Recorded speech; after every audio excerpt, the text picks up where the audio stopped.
नमस्कार, live news में आप सभी का स्वागत है। मैं हूं आपके साथ वाजपेयी। खबरों में आगे बढ़ेंगे उससे पहले एक नजर आज की हेडलाइंस पर डालते हैं। आज बंगाल और असम के दौरे पर रहेंगे प्रधानमंत्री नरेंद्र मोदी। आज पश्चिम बंगाल, कल असम के पर रहेंगे प्रधानमंत्री। विकास परियोजनाओं का उद्घाटन व शिलान्यास करेंगे। गृह मंत्री अमित शाह हिमाचल के दौरे पर आज एसएसबी स्थापना दिवस में शामिल होंगे। ड्रोन पैराग्लाइडिंग पर रोक, स्पेशल पैकेज की सकते हैं सीएम। नेशनल हेराल्ड मामले में दिल्ली हाईकोर्ट पहुंची ईडी। दिल्ली की राउज रेवेन्यू कोर्ट के फैसले को दी चुनौती। तमिलनाडु में एसआईआर से 97 लाख वोटर के नाम कटे। गुजरात में 73 लाख नाम हटाए। राजस्थान, बंगाल में 1 करोड़ से ज्यादा नाम कट चुके। केंद्रीय स्वास्थ्य मंत्री जेपी नड्डा लखनऊ के दौरे पर आज केजीएमयू में आयोजित कार्यक्रम में होंगे शामिल। एयर इंडिया के पायलट पर यात्री के साथ मारपीट का आरोप। दिल्ली एयरपोर्ट पर हुआ बवाल, पायलट को सस्पेंड किया गया। आप देख रहे हैं के न्यूज़, खबरों का सारथी। रुक करते हैं खबरों की ओर। दिल्ली से बड़ी जानकारी आपको बताते हैं। आज बंगाल और असम के दौरे पर रहेंगे प्रधानमंत्री मोदी। प्रधानमंत्री मोदी आज से पश्चिम बंगाल के दौरे पर रहेंगे, कल असम के दौरे पर रहेंगे। विकास परियोजनाओं का उद्घाटन और शिलान्यास करेंगे प्रधानमंत्री। राष्ट्रीय राजमार्ग परियोजनाओं का शिलान्यास व उद्घाटन करेंगे पीएम। 3200 करोड़ रुपए की शिलान्यास और उद्घाटन करेंगे प्रधानमंत्री। पीएम मोदी सभा को संबोधित भी करेंगे। ये बड़ी जानकारी आपको बता रहे हैं।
विकास परियोजनाओं का उद्घाटन व शिलान्यास करेंगे प्रधानमंत्री। बड़ी जानकारी आपको हम बता रहे हैं।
खबर है गुरुग्राम से, जहां पर हरियाणा कांग्रेस ने केंद्र सरकार द्वारा मनरेगा योजना में के बदलावों को लेकर भाजपा पर तीखा हमला बोला है।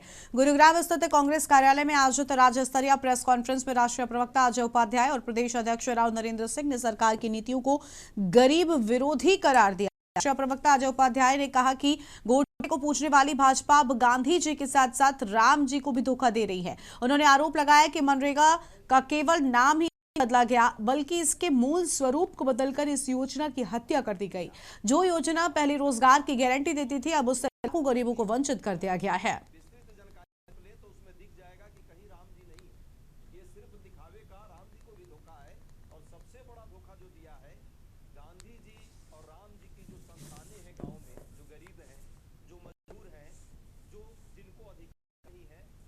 अधिकारों को जो हमने दिया था उससे वंचित करने का काम कर रहे हैं।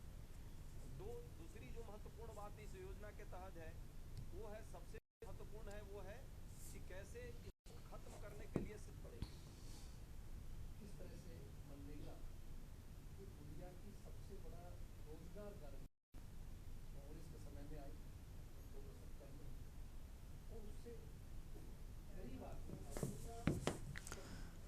रायपुर से खबर है, सीएम विष्णुदेव साय का आज का कार्यक्रम वीर बाल रैली कार्यक्रम में हिस्सा लेंगे सीएम। मरीन ड्राइव में आयोजित कार्यक्रम में हिस्सा लेंगे सीएम दोपहर 12 बजे सारंगढ़ के दौरे पर रवाना होंगे। सारंगढ़ में गुरु घासीदास जयंती समारोह में लेंगे। सारंगढ़ से दोपहर 3 बजे तक राजधानी रायपुर लौटेंगे। ये बड़ी जानकारी आपको हम बता रहे हैं।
रायपुर से खबर है, छत्तीसगढ़ में ठंड का सितम जारी है। उत्तरी इलाके में सुबह के वक्त घना कोहरा जारी। मौसम विभाग ने जारी किया अलर्ट। अगले 2 दिनों तक 6 जिलों में अलर्ट जारी। 7 जिलों में कोहरे को लेकर ऑरेंज अलर्ट जारी। बड़ी जानकारी आपको हम बता रहे हैं। रायपुर से खबर, छत्तीसगढ़ में ठंड का सितम जारी है। मौसम विभाग ने जारी किया अलर्ट।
रायपुर से खबर, छत्तीसगढ़ में ठंड ने बढ़ाई ठिठुरन। मौसम विभाग ने जारी किया शीतलहर का अलर्ट। मध्य और उत्तर के जिलों के लिए अलर्ट जारी किए जाने की बात सामने आई है। रायपुर समेत कई जिलों में शीतलहर की संभावना है। ये बड़ी जानकारी आपको हम बता रहे हैं, जहां पर कई जिलों में शीतलहर की संभावना सामने आई है। मौसम विभाग ने शीतलहर का अलर्ट जारी किया। मध्य और उत्तर के जिलों के लिए अलर्ट जारी किए जाने की बात सामने आई। रायपुर समेत कई जिलों में शीतलहर की संभावना नजर आ रही है। आगे बढ़ेंगे खबरों की ओर। अगली खबर रायपुर से ही। छत्तीसगढ़ राज्य युवा महोत्सव का होगा आयोजन। 23 से 25 दिसंबर को बिलासपुर में होगा आयोजन। खेल प्रशिक्षण केंद्र बहतराई में होगा आयोजन। 14 विधाओं में होगी प्रतियोगिताएं। कई सांस्कृतिक और मंचीय कार्यक्रम होंगे। विजेता प्रतिभागियों को दिया जाएगा पुरस्कार। लोक नृत्य, लोकगीत, वाद लेखन का होगा आयोजन। बड़ी जानकारी आपको हम बता रहे हैं।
अहम खबर आपको हम बता रहे हैं रायपुर से। खबर छत्तीसगढ़ राज्य युवा महोत्सव का होगा आयोजन।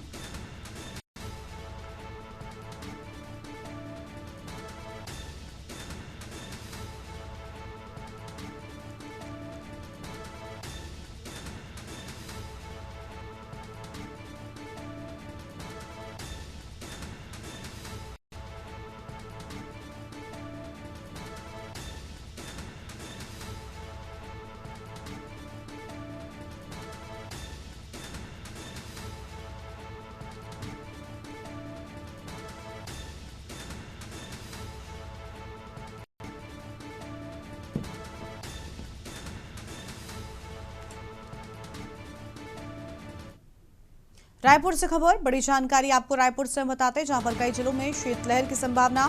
छत्तीसगढ़ में ठंड ने ठिठुरन मचाई। अहम जानकारी आपको हम बता रहे हैं रायपुर से। खबर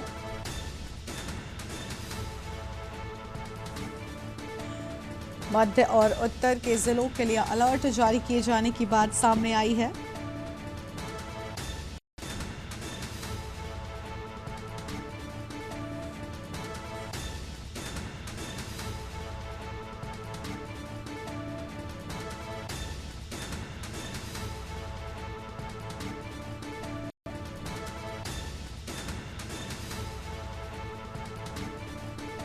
मध्य और उत्तर के जिलों के लिए अलर्ट जारी किए जाने की बात सामने आई। अहम खबर आपको हम बता रहे हैं।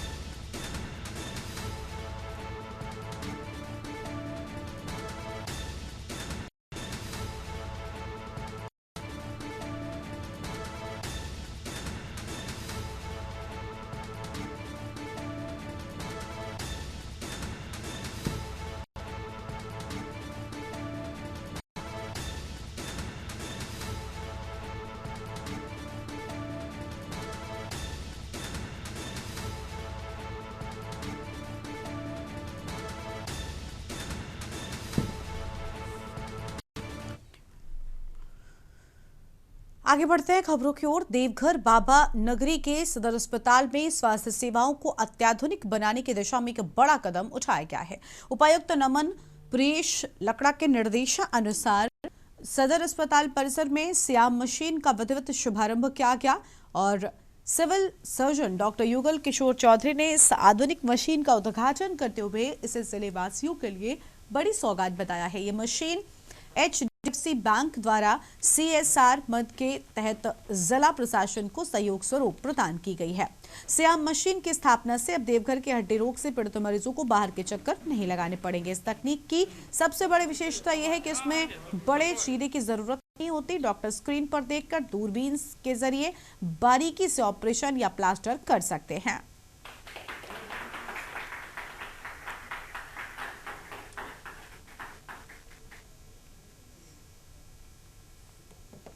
ये जो है सीआर मशीन है, आज उसी का सीएसआर फंड से हमारे उपायुक्त महोदय के प्रयास से एचडीएफसी बैंक ने ये मुहैया कराया है, अवेलेबल करवाया है। और इससे जो है हड्डी का ऑपरेशन, किडनी में पथरी का ऑपरेशन, ये बहुत सहूलियत से होता है। क्योंकि जैसे मान लीजिए आपको एग्जांपल देते हैं कि का हड्डी टूट गया तो पूरा चीरा नहीं लगाना है, ऊपर में जो है एक छेद करते हैं और इसका मशीन को लगा करके ऑनलाइन उसका पिक्चर आता है, साथ ही साथ उसके अनुसार हम पोजीशन करके ऊपर से ही उसका नेल जो होता है उसको डाल देते हैं। मशीन उपायुक्त महोदय के निवेदन पर हम लोगों ने एचडीएफसी बैंक के सीएसआर फंड के माध्यम से ये हम लोगों ने सदर अस्पताल में इसको स्थापित किया है। इससे जैसे सीएसआर ने बताया कि इससे आम जनता को बहुत इसमें सहूलियत होगी इलाज में। और भी इस तरह का एचडीएफसी बैंक का ये प्रयास हर जिले में, हर राज्य में ये रहता है सीएसआर में। और आपको जानकारी दे दें कि सीएसआर के अंदर में एचडीएफसी बैंक जो है अपने सोशल रिस्पॉन्सिबिलिटी में one of the best funding में ये बैंक इस बार इनका बुक में भी इसका नाम आया हुआ है। तो आगे भी इस तरह का प्रयास जारी रहेगा। प्रशासन के सहयोग से और लोगों के सहयोग से हम लोग इसको आगे करते रहेंगे। आगे बढ़ते खबरों को लखनऊ से खबर, छर खेल रही बच्ची के सिर में गोली लगी। तेज आवाज के साथ बच्ची के सिर से निकला था खून। निजी अस्पताल में टाके लगाकर घर किया वापस। दोबारा हालत बिगड़ने पर बच्ची को ले जाया गया अस्पताल। ट्रॉमा सेंटर में ऑपरेशन कर निकाली गई गोली। पुलिस जांच पड़ताल में जुटी। गाजीपुर थाना क्षेत्र के बस्तौली की पूरी घटना।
मनीष तिवारी हमारे साथ में इसी खबर पर बातचीत के लिए जुड़ चुके हैं। मनीष, पूरी जानकारी क्या है? बच्ची को गोली कैसे लगी? कोई जानकारी मिल पाई क्या आप?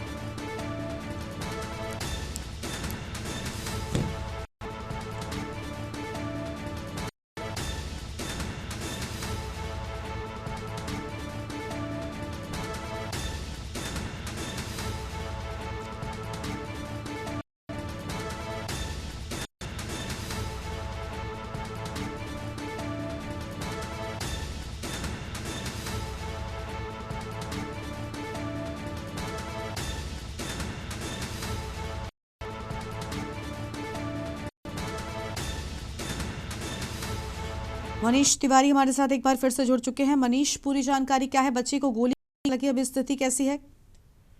जी बिल्कुल, ये गाजीपुर थाने का मामला है, जहां पर जो है घर की छत पर बच्ची खेल रही थी और जिस प्रकार से तेज आवाज आई तो परिजनों ने सोचा कि बच्ची गिर गई है। बच्ची को जब परिजन उसके पास पहुंचे तो उसके सर में चोट लगी हुई थी, सर से ब्लड निकल रहा था। उसको लोहिया हॉस्पिटल लेकर के गए, जहां पर इलाज किया गया। लेकिन जब वहां पर उसके सर में डॉक्टरों के द्वारा टांके लगा दिए गए और परिजन उसको घर लेकर चले गए। लेकिन जिस प्रकार से जब बच्ची को घर लेकर के पहुंचे, बच्ची की स्थिति बिगड़ने लगी तो दोबारा लोहिया हॉस्पिटल लेकर के पहुंचे, जहां पर डॉक्टरों ने जब जांच ये पाया गया कि उसके सर में गोली लगी। इसके बाद उसको ट्रॉमा सेंटर ये रेफर कर दिया गया, जहां पर ऑपरेट करके जो है, हालांकि बच्ची के सर से जो है गोली निकाल दी गई है। लेकिन जिस प्रकार से किसी को ये जानकारी नहीं हो पाई कि बच्ची को गोली कैसे लगी और कहां से फायरिंग हुई, इसको लेकर पुलिस ने जो है मामला दर्ज कर लिया है।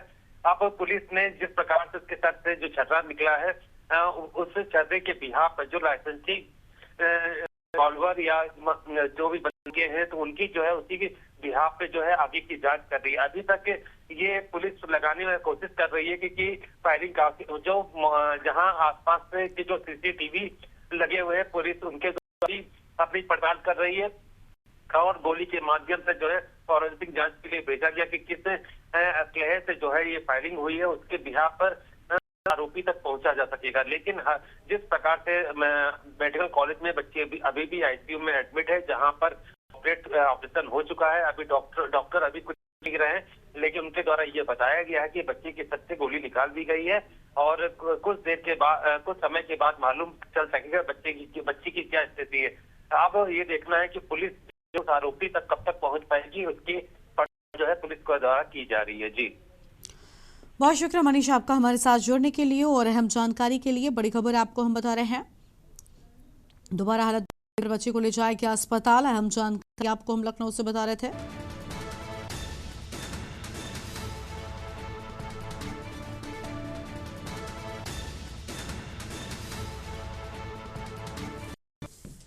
आगे बढ़ते हैं खबरों की ओर। लखनऊ से बड़ी जानकारी, जहां पर जनता दर्शन में सीएम योगी ने दिए सख्त निर्देश, विदेश भेजने के नाम पर धोखाधड़ी पर कार्रवाई हो, धोखाधड़ी करने वालों पर सख्त कार्रवाई हो। जनता दर्शन में आई शिकायत पर अधिकारियों को निर्देश, कड़ाके के ठंड में भी सीएम योगी ने किया जनता दर्शन। अहम जानकारी आपको बता, जनता दर्शन में 250 समस्याएं सुनी और हर समस्या का कराएंगे प्रभावी निराकरण। सीएम की ओर से साफ निर्देश जारी किए गए हैं।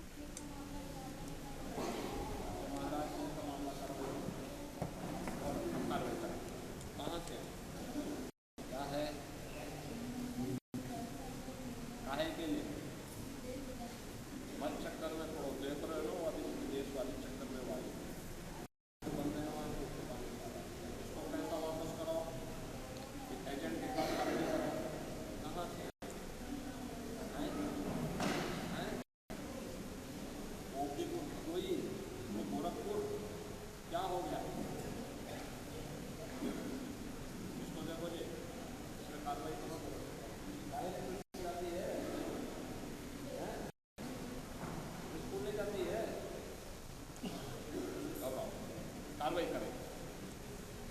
कहाँ से? देवरिया से। देवरिया का मामला है, कार्रवाई करो। क्या है बताओ, अरे समस्या क्या है? देवरिया का मामला है, क्या है? बस्ती के डीआईजी को बोलो,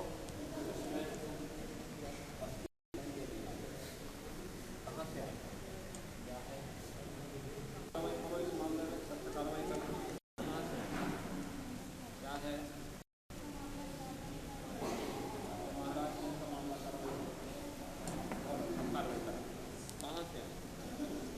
है?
लखनऊ से खबर है, जहां पर राजधानी से एक बड़ा राजनीतिक उलटफेर सामने आया है। नगर निकाय चुनाव 2023 में वार्ड संख्या 73 फैजुल्लागंज तृतीय से निर्वाचित भाजपा पार्षद प्रदीप कुमार शुक्ला उर्फ टिंकू शुक्ला की पार्षद न्यायालय ने रद्द कर दी है। कोर्ट ने यह फैसला नामांकन के दौरान शपथ पत्र में गलत जानकारी देने और अनिवार्य तथ्यों को छुपाने के मामले में सुनाया है। पूरा मामला था कि 2023 के चुनाव में भाजपा के प्रदीप कुमार शुक्ला ने 4,972 मत प्राप्त कर जीत हासिल की थी, जबकि समाजवादी पार्टी के ललित किशोर तिवारी 3,298 वोटों के साथ दूसरे स्थान पर रहे थे। जीत के बाद सपा प्रत्याशी ललित तिवारी ने कोर्ट में चुनाव याचिका दायर कर आरोप लगाया कि प्रदीप शुक्ला ने अपने हलफनामे में महत्वपूर्ण जानकारियां छिपाई हैं, जो चुनावी नियमों और आदर्श आचार संहिता का उल्लंघन है। कोर्ट का फैसला और न्याय समीकरण मामले की गंभीरता को देखते न्यायालय ने दस्तावेजों की जांच की और पाया कि शपथ दी गई जानकारियां त्रुटिपूर्ण थीं। इसे गंभीर अनियमितता मानते हुए कोर्ट ने प्रदीप शुक्ला का निर्वाचन निरस्त किया और रनर अप रहे सपा प्रत्याशी ललित किशोर तिवारी को नया पार्षद घोषित करने का आदेश भी दिया। भाजपा नेता का पक्ष इस फैसले पर प्रतिक्रिया देते हुए प्रदीप कुमार शुक्ला ने कहा कि वो अदालत के निर्णय से संतुष्ट नहीं है और उन्होंने स्पष्ट किया कि वो इस आदेश को वापस लेने के लिए याचिका दायर करेंगे। अगर जरूर हुआ तो इलाहाबाद हाई कोर्ट की भी शरण लेंगे।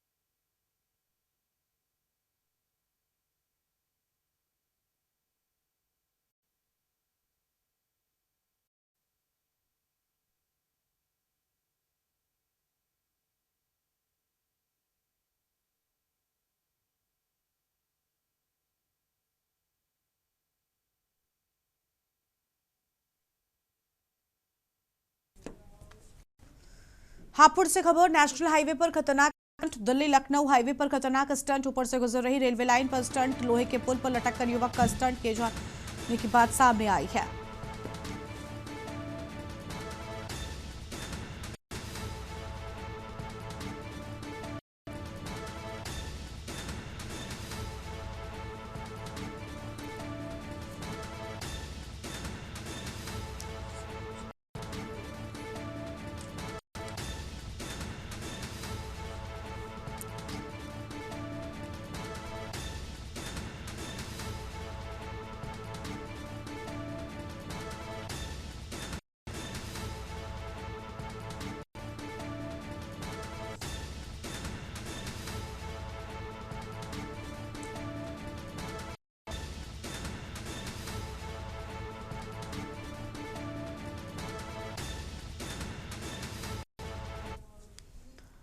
हाथरस से खबर है, जहां पर जिलाधिकारी अतुल वत्स ने सासनी क्षेत्र का तूफानी दौरा कर व्यवस्थाओं को परखा है। एनएचएआई द्वारा किए जा रहे पैचवर्क और सड़क सुरक्षा कार्यों में खामियां देख डीएम ने कड़ी नाराजगी व्यक्त की। गुणवत्ता के साथ काम पूरा करने की चेतावनी दी। इसके बाद पर पल्स पोलियो अभियान की जमीनी हकीकत जांचने भी पहुंचे हैं।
आज हम लोग दो निरीक्षण करने निकले थे। एक तो जो हमारा नेशनल हाईवे है के ऊपर रोड सेफ्टी के अंतर्गत हम लोगों ने निरीक्षण किया कि क्या क्या उस पर काम किया जा रहा है, कहाँ पैचवर्क हो रहा है, कहाँ पे रोड की मार्किंग की जा रही है और कहाँ पे अन्य जो रोड सेफ्टी के लिए आवश्यकताएँ होती हैं उनको कंसेशनियर के द्वारा किया जा रहा है।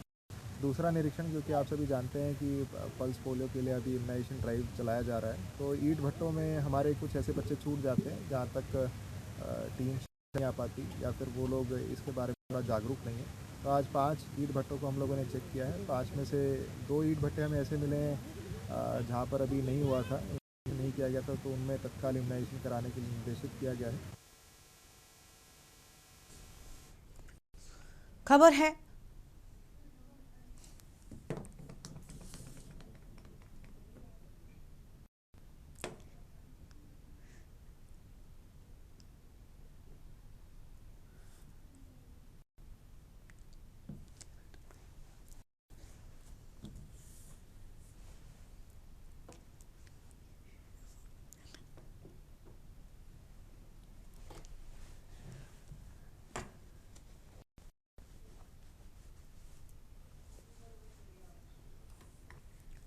खबर मंडला से, जहां पर कान्हा नेशनल पार्क के बफर जोन से सटे ग्रामीण इलाकों में बाघ का आतंक थमने का नाम नहीं ले रहा है। ताजा मामला ग्राम का है, जहां बाघ के हमले में एक ग्रामीण गंभीर रूप से घायल हो गया। मिली जानकारी के अनुसार सोतिया निवासी चनुलाल इनवती सुबह जंगल की ओर दातून तोड़ने गए थे। इसी दौरान घात लगाए बैठे उन पर अचानक हमला कर दिया। बाघ के हमले से चनुलाल की गर्दन और पीठ पर जख्म आए हैं। बाघ ने अपने पंजे और दांतों से उन्हें बुरी तरह से लहूलुहान कर दिया। हालांकि शख्स ने हिम्मत नहीं हारी और संघर्ष करते रहे, जिसकी वजह से बाघ के चंगुल से बचने में कामयाब रहे।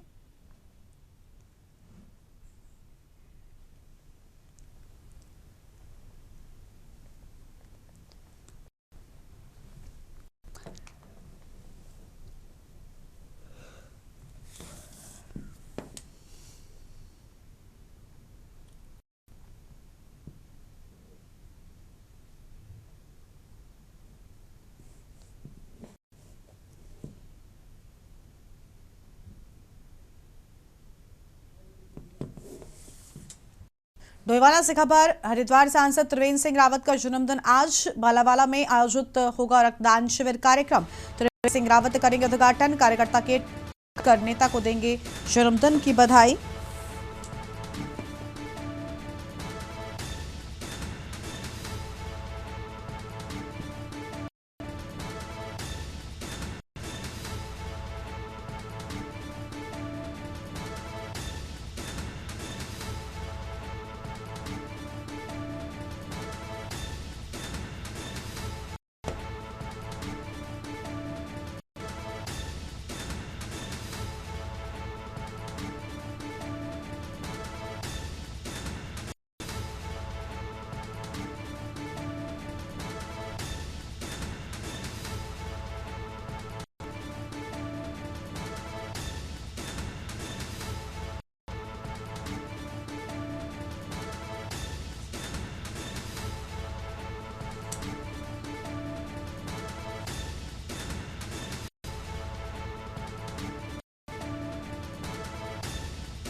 आगे बढ़ते हैं खबरों की ओर। अगली बड़ी जानकारी लखनऊ से, जहां पर आपको बता दें कि लेखपाल भर्ती परीक्षा में आरक्षण को लेकर सीएम योगी सख्त। लेखपाल भर्ती परीक्षा में आरक्षण करने को लेकर सीएम के निर्देश। सीएम योगी के कड़े रुख के बाद हरकत में आया राजस्व परिषद। सीएम के सख्त निर्देश के बाद राजस्व परिषद ने जारी किया आदेश। राजस्व परिषद ने आयोग यूपी SSSC को लिखा पत्र, 1 हफ्ते में अधियाचन के क्रम में पदों की संशोधित सूचना दें। अधियाचन प्रक्रिया में काट मिलने पर चेयरमैन को दी थी चेतावनी।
बढ़ते हैं खबरों की ओर और अगली बड़ी जानकारी का रुख कर लेते हैं। अगली बड़ी खबर आपको हम बताएंगे।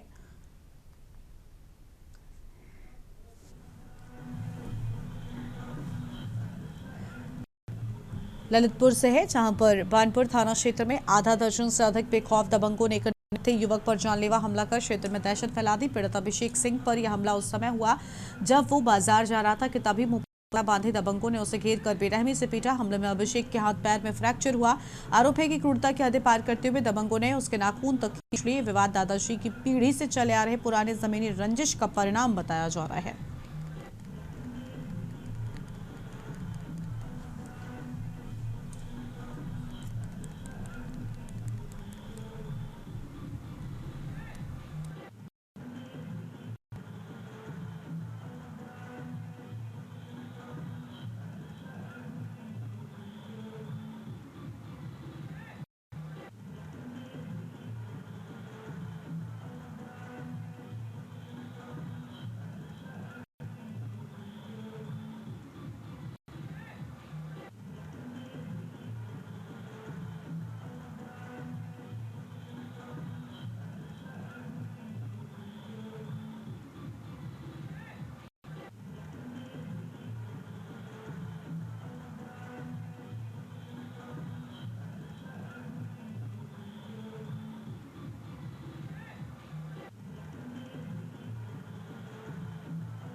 मामला सर ये है कि मेरे पति और मेरी नंद बड़ी दीदी और हम लोग आ रहे थे वहां से, तो ये लोग दुकान पे कुछ सामान लेने के लिए रुक गए, मांगे आ गए। फिर इन लोग क्या हुआ बताएं। सर ये हुआ कि इनके साथ ये दुकान पे गए थे सामान लेने के लिए। इनको 4-5 लोगों ने मारा है। शैलन सिंह, धर्मेंद्र सिंह और राघवेंद्र सिंह और 2-3-4 लड़के और थे, उनको पहचानते नहीं हैं हम। खबर है लखनऊ से, जहां पर चौधरी चरण सिंह अंतर्राष्ट्रीय हवाई अड्डे पर आज केंद्रीय स्वास्थ्य मंत्री और भाजपा के राष्ट्रीय अध्यक्ष जेपी नड्डा का भव्य स्वागत किया गया। उनके आगमन पर स्वागत के लिए भाजपा के कई वरिष्ठ नेता मौजूद रहे, जिसमें उत्तर प्रदेश भाजपा के पूर्व प्रदेश अध्यक्ष भूपेंद्र सिंह चौधरी, प्रदेश संगठन महामंत्री धर्मपाल सिंह, प्रदेश महामंत्री डॉक्टर महेंद्र सिंह और सदस्य विधान परिषद सहित कई दिग्गज नेता शामिल थे। एयरपोर्ट पर केंद्रीय मंत्री का जोरदार अभिनंदन करने के बाद नेताओं का एक काफिला सीधे कार्यक्रम स्थल के लिए रवाना हुआ।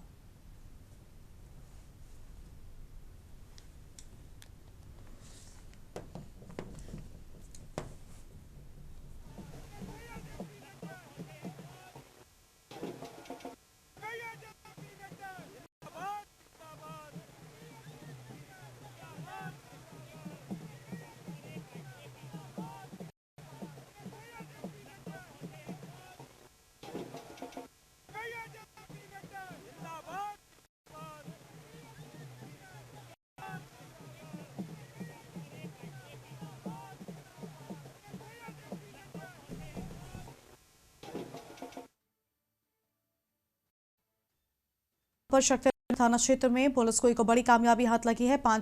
15 नवंबर 2025 को एक सुनार से हुई बड़ी लूट के मामले में पुलिस ने मुठभेड़ के बाद एक शातिर बदमाश को गिरफ्तार कर लिया है। पकड़ा गया आरोपी साजन शक्तिनगर के स्टैंड काली मंदिर इलाके का निवासी है। मुठभेड़ का विवरण पुलिस को मुखबिर के जरिए सूचना मिली थी कि लूट की वारदात में शामिल एक आरोपी हेलीपैड रोड पर झरना बस्ती अवैध असलाहा और लूटे गए जेवरात के साथ मौजूद है। इस सूचना पर पुलिस टीम ने देर रात करीब 1:10 पर घेराबंदी की। खुद को गिरा देख बदमाश ने पुलिस पर फायरिंग शुरू कर दी। आत्मरक्षार्थ पुलिस द्वारा की गई जवाबी फायरिंग में आरोपी के बाएं गोली लगी, जिसके बाद उसे मौके पर ही दबोच लिया गया।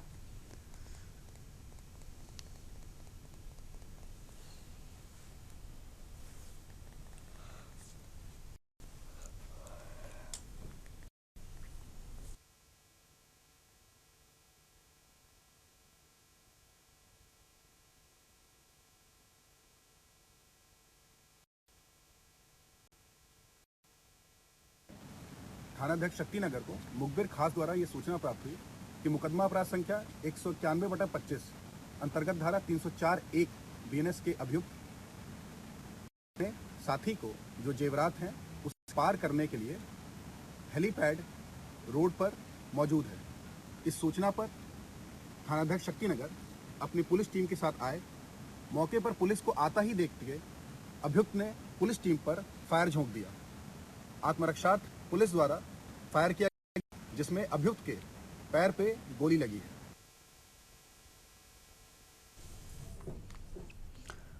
रायबरेली में देश की पहली AI augmented private university university Uttar Pradesh उच्च शिक्षा और शोध के क्षेत्र में बड़ा कदम उठाया है।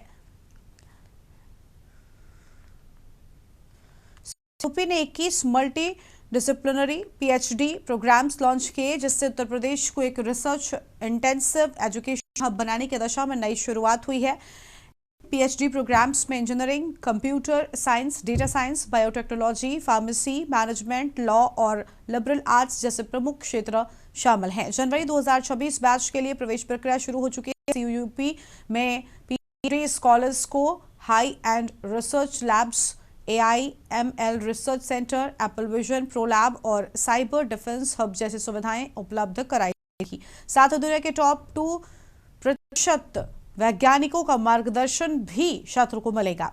योग्य शोधार्थियों को 35,000 रुपये प्रति माह फेलोशिप भी दी जाएगी। इसके अलावा नेशनल और इंटरनेशनल जर्नल्स में रिसर्च पब्लिकेशन, पेटेंट फाइलिंग और इंडस्ट्री व सरकारी संस्थानों के साथ फंडेड प्रोजेक्ट्स पर काम करने के मौके भी मिलेंगे। पीएचडी में प्रवेश TURAT के माध्यम से, जबकि नेट, गेट और जीपैट और एमफिल योग्य उम्मीदवारों को एंट्रेंस से छूट दी जाएगी। इस मौके पर CUUP के रजिस्ट्रार डॉक्टर अजय यादव ने कहा कि AI ऑगमेंटेड यूनिवर्सिटी के रूप में CUUP भविष्य की जरूरतों को ध्यान में रखकर रिसर्च को बढ़ावा देगी। यूनिवर्सिटी ने दुनिया की कई टॉप रैंक्ड यूनिवर्सिटीज के साथ MOU भी किए हैं। CUUP कृषि, health care, cyber security, data analytics, quantum computing और मशीन लर्निंग जैसे क्षेत्रों में रिसर्च को प्राथमिकता दे रही है। इससे प्रदेश के छात्रों को वर्ल्ड रिसर्च और करियर के नए मौके मिलेंगे। उत्तर प्रदेश को शिक्षा व तकनीकी के क्षेत्र में नई पहचान भी मिलेगी।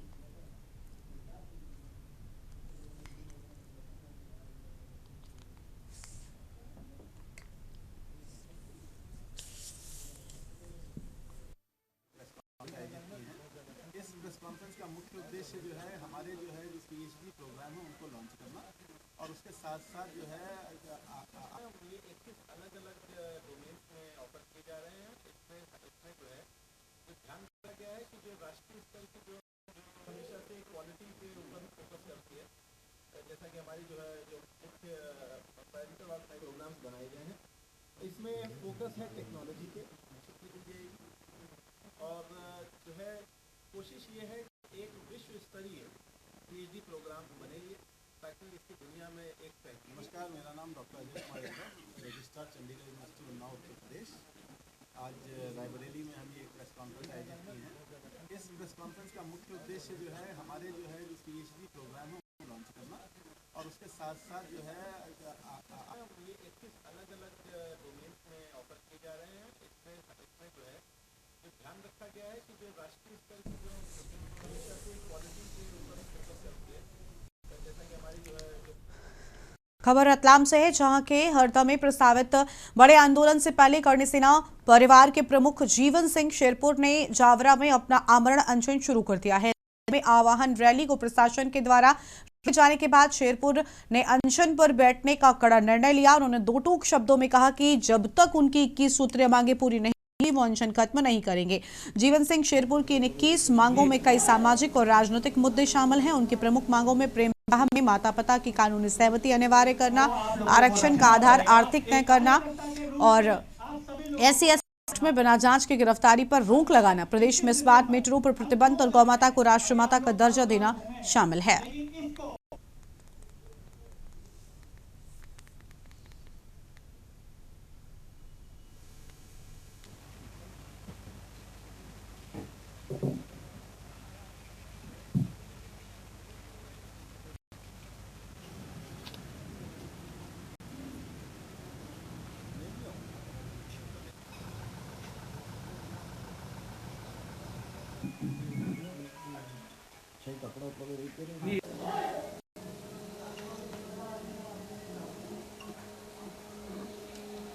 ये जन क्रांति न्याय आंदोलन दिसंबर को होने वाला है हरदा में, और हमारी 21 सूत्री मांगे हैं, जिसमें प्रमुखता से लव मैरिज में माता पिता की सहमति अनिवार्य हो। दूसरी जो हमारी मांग है आर्थिक आधार पर आरक्षण हो। इसमें किसी जाति या वर्ग का विरोध नहीं है। हम चाहते हैं कि गरीब का बेटा गरीब के साथ कंपटीशन करे, मध्यम वर्गीय का बेटा मध्यम वर्गीय के साथ कंपटीशन करे, और जो अमीर है उसका बेटा अमीर के साथ कंपटीशन करे। जिन लोगों ने आरक्षण का लाभ लिया है, SP कलेक्टर या बड़े बड़े मंत्री या बड़े उद्योगपति है, उन लोगों को आरक्षण की आवश्यकता नहीं है। उनका आरक्षण समाप्त हो, और जो गरीब तबके का मजदूर वर्ग का जो भाई है उसको आरक्षण का लाभ मिले।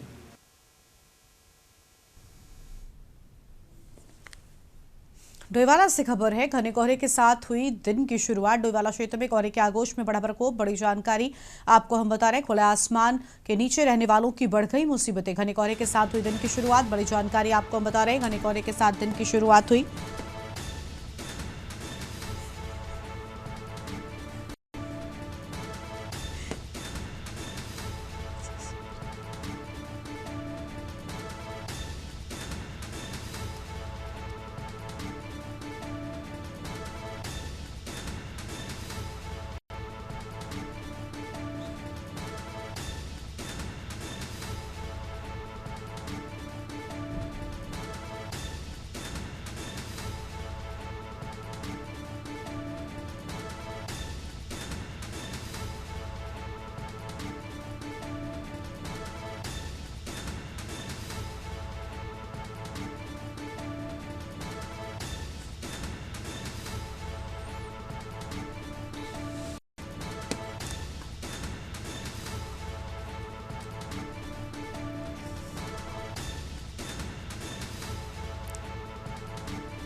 खबर नैनीताल से है, जहां पर सरोवर नगरी नैनीताल में शीतकालीन पर्यटन को नई ऊंचाइयां देने के लिए आगामी 22 से 25 दिसंबर तक भव्य विंटर कार्निवाल का आयोजन किया जा रहा है। मुख्यमंत्री पुष्कर सिंह धामी के निर्देशों पर आयोजित होने वाले इस महोत्सव की तैयारियों को लेकर कलेक्ट्रेट सभागार में एक महत्वपूर्ण समीक्षा बैठक संपन्न हुई। साल 2018 के बाद ये पहला मौका है जब ये कार्निवाल इतने व्यापक और भव्य स्वरूप में आयोजित होने जा रहा है। बैठक के दौरान नैनीताल विधायक सरिता आर्य ने उत्साह व्यक्त करते हुए कहा, इस बार का कार्निवाल न केवल मनोरंजन का साधन होगा बल्कि उत्तराखंड की समृद्ध संस्कृति और परंपराओं का प्रतिबिंब भी बनेगा।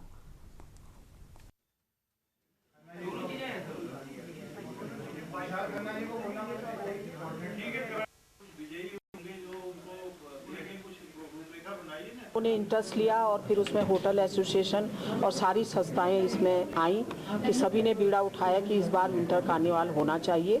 और इस समय हमारे पर्यटक भी बढ़ जाते हैं क्योंकि 25 दिसंबर और 31 के लिए यहाँ पर सैलानी आते रहते हैं, तो उनको यहाँ पर वो आए और लोकल जो कलाकार हैं उनको भी इसमें प्रमोट मिले। और जो हमारे बच्चे अभी इस समय छुट्टियां हो जाती हैं तो उनको भी यहाँ पर मंच मिले करके विंटर कार्निवाल आज 22 तारीख से शुरू हो रहा है। तो मैं सभी को आमंत्रित करना चाहती हूँ आप ही के माध्यम से। आपने देखा माननीय विधायक महोदया, हमारी नगर पंचायत अध्यक्षा महोदया की उपस्थिति में बृहद बैठक बुलाई गई थी, जिसमें शहर के सम्मानित पदाधिकारियों, गणमान्य नागरिकों, विभिन्न विभागों के अधिकारियों के साथ एक समन्वय बैठक की गई, एक कार्ययोजना बनाई दी गई, समितियां बनाई गई कि कैसे आयोजन किया जाएगा।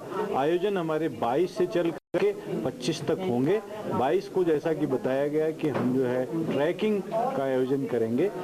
23-25 में कल्चरल कार्यक्रम होंगे, जो कार्यक्रम दिन में भी होंगे और रात्रि में भी होंगे।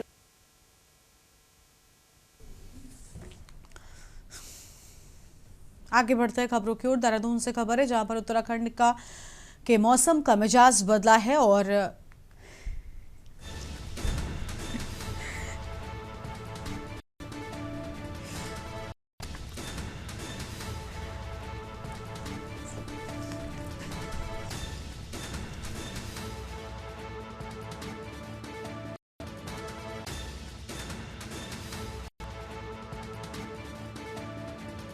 आगोश में दून घाटी, बड़ी जानकारी आपको हम बता रहे हैं। पश्चिमी विक्षोभ के चलते बदला मौसम, राज्य के हिमालयी क्षेत्रों में बारिश और बर्फबारी की संभावना, ठिठुरन बढ़ने से घरों में कैद हुए लोग। बड़ी जानकारी आपको हम बता रहे हैं।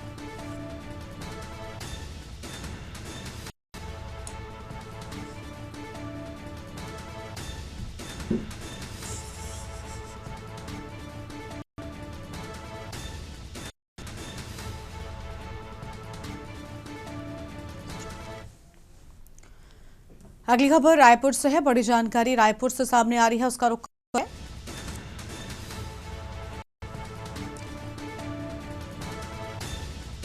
नवा रायपुर अटल नगर को नई तहसील बनाने का प्रस्ताव। रायपुर से खबर, नई तहसील बनाने और सीमाएं निर्धारित करने का प्रस्ताव रखे जाने की बात सामने आई है। बड़ी जानकारी आपको हम बता रहे हैं।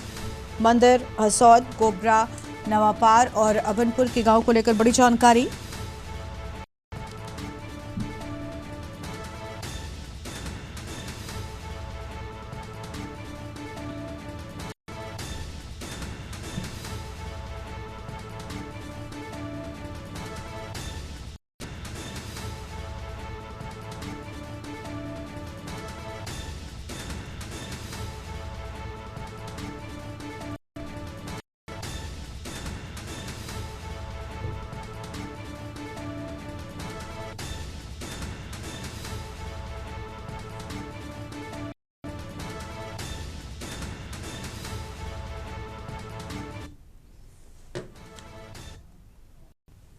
इस बुलेटिन में इतना ही। देखते रहिए के न्यूज़ इंडिया। नमस्कार।